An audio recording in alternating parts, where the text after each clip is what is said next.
श्रीलक्ष्मी श्रीमहालक्ष्मी क्षीरसागरकन्यका उत्तिष्ठ हरिसम्प्रीते भक्तानां भाग्यदायिनी।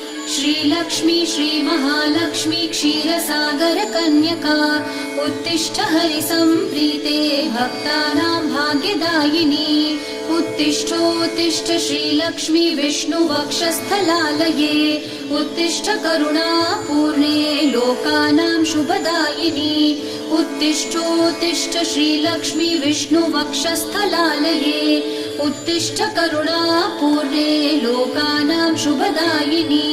श्रीपद्ममध्यवसिते वरपद्मनेत्रे श्रीपद्महस्तचिरपूजितपद्मपादे श्रीपद्मजातजननी शुभपद्मवक्त्रे श्रीलक्ष्मी भक्तवरदे तव सुप्रभातम्।